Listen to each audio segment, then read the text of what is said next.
Hello, you're watching Breakfast with Maternity and Charlie State. Good morning to you. The time now is 7:32. Sweeping changes to maternity services in England are expected after a report found catastrophic failures at an NHS trust, which may have led to the deaths of more than 200 babies. The inquiry into the UK's biggest maternity scandal looked into nearly 1,600 incidents at the Shrewsbury and Telford Trust over 2 decades.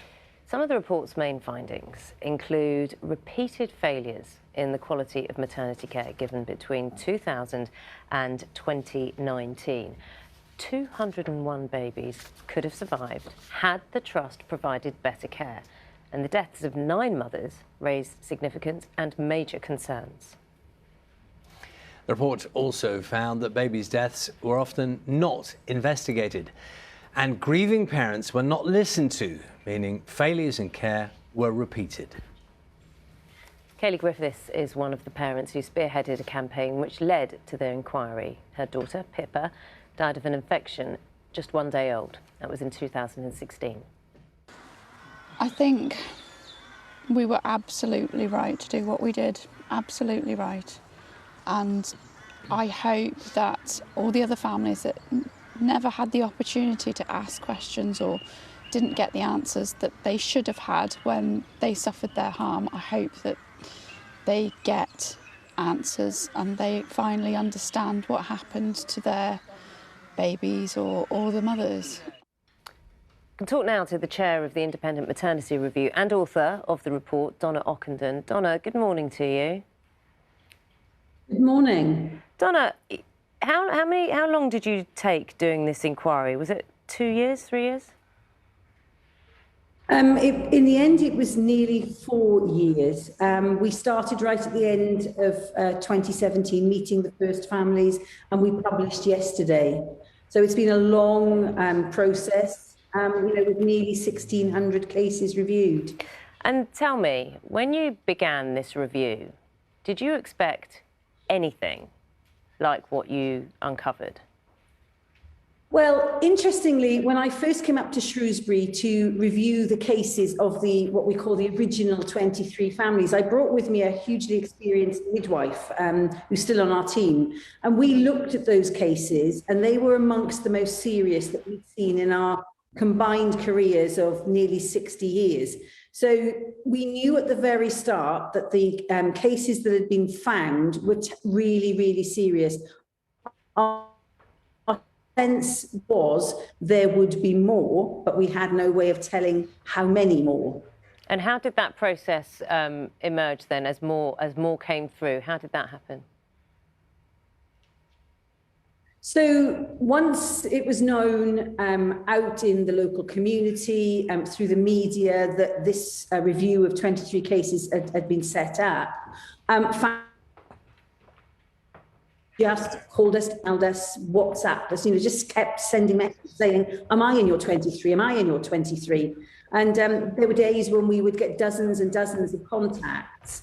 Then, of course, the trust reviewed its own records and overall gave us many, many hundreds of cases to review. And we finally closed in July 2020. At that point, we had 1,862 contacts. Now, you're a trained midwife. You have experience of this. Yeah. Knowing now the injuries to babies, the deaths to babies, the 9 deaths to mothers, what should happen next? Just putting aside kind of the care and the practice at the moment, what should happen to those people who have now been told, yes, you were right to feel wronged? So the review published its report yesterday, but I wanted to stress our work is not complete. I, with members of my team, will be in Shrewsbury for the next 3 months into early July. That we look back to families told us 2 things. They wanted to know what had happened to them, and they wanted meaningful change in maternity services, both in Shropshire and across England. So telling the families what did happen to them, having private meetings with them, is going to be an absolutely essential part of this process, and that starts the week after next. Okay, and as that continues, I suppose what I want to know is, of these people who have now been told what happened to them was wrong, was not their fault, as was often told to them, what happens now as they live with, and we will be talking to a mother who is living with a child who was severely impaired because of her treatment when she gave birth to him. You know, what should happen then? What recourse should there be?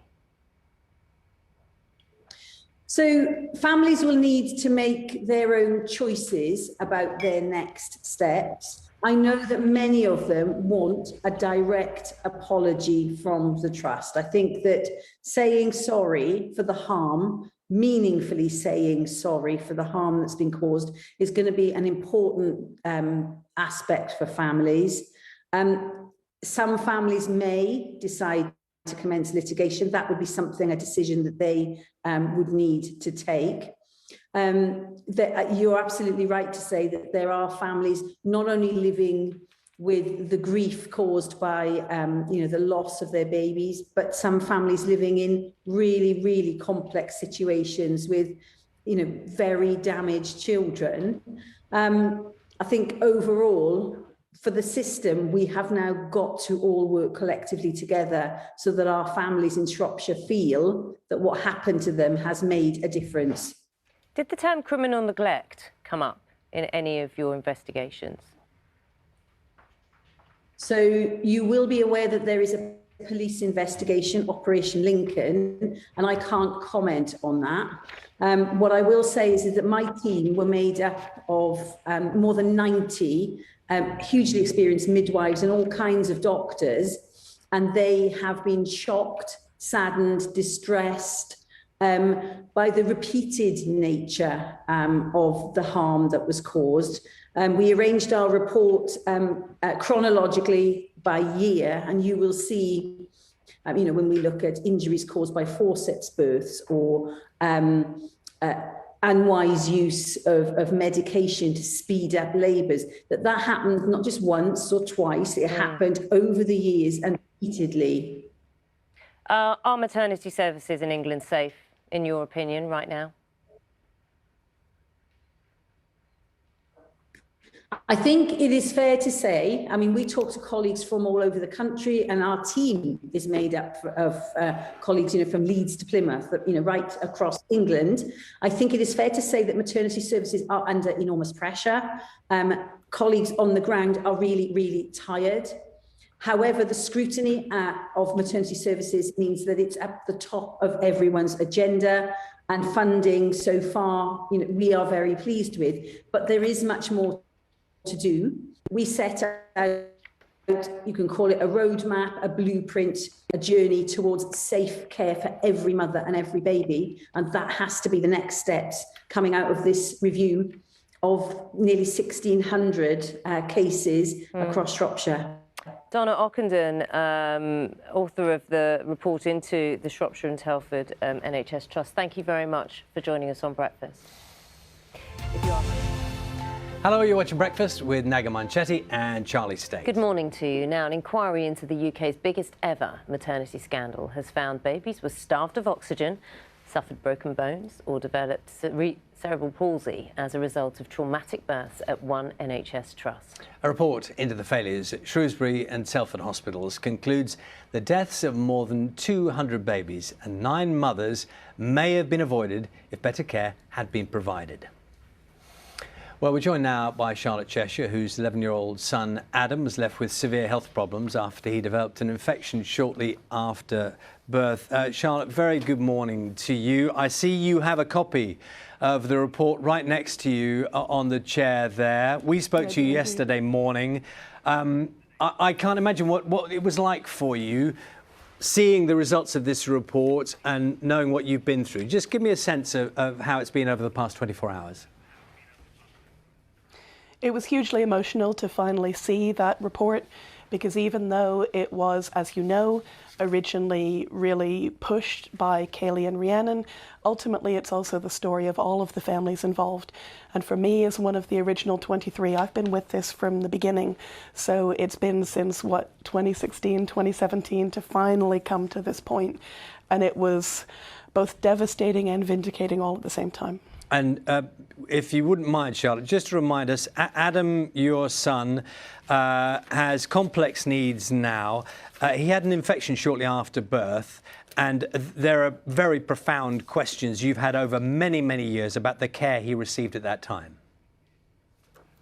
Yes, that's correct. He was infected with Group B strep meningitis after his birth, but as far as I know, the key is that my waters broke 35 hours before he actually arrived in the world. And during that time, although the midwives checked me 3 times, they kept sending me home. And I wasn't feeling any contractions and I wasn't feeling Adam moving, but they kept saying, it's fine, it'll start. And by the time I finally got to the hospital, they couldn't find his heartbeat.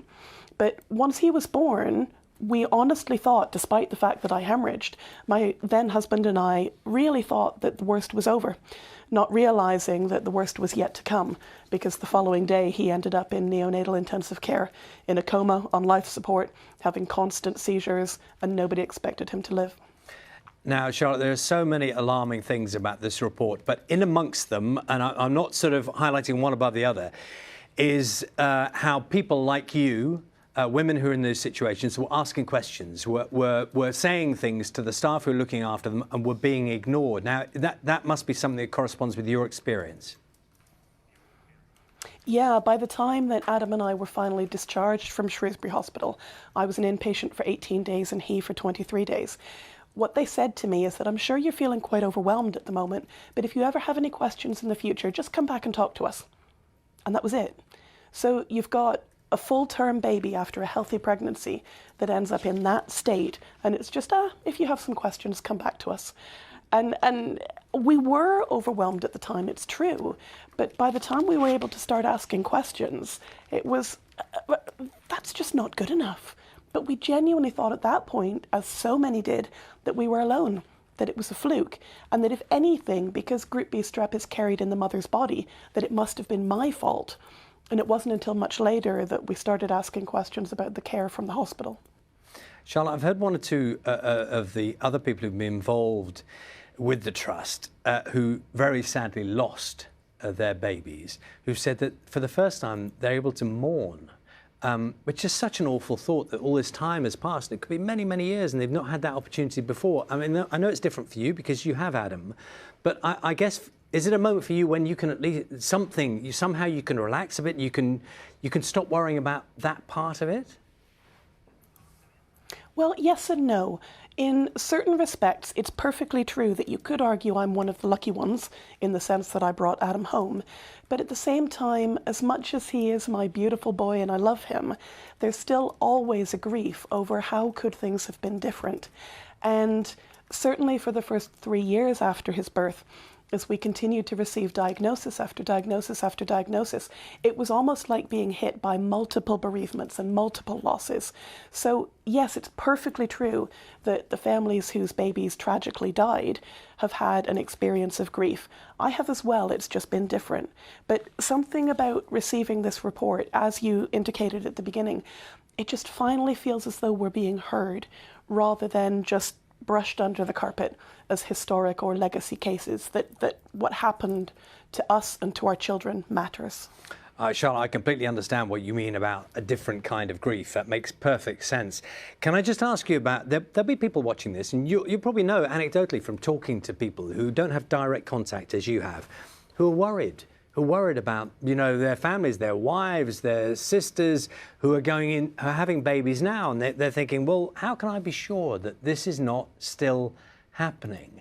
And I guess that moving forward now, that's the big question that those people who work in healthcare have to answer. And I think that was one of the really disturbing things that came out of what Donna Ockenden said yesterday, that even now, this month, there are still families and staff members who have been contacting her and the review team, still expressing concerns over current situations, not past ones. So even though this report is here about my family and others, this isn't over. And certainly for me, the key now that we have this is what's next? What is the action that's going to follow the words? Because I'm incredibly grateful to Donna and her team for doing this. And at the same time, we now need to see the action going forward. Charlotte, thank you so much for speaking to us once again, and good luck with future. And I know good luck with Adam as well, because I think he's there with you somewhere.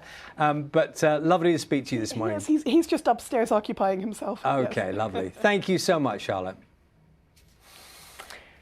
We did contact the Shrewsbury and Telford Hospital NHS Trust.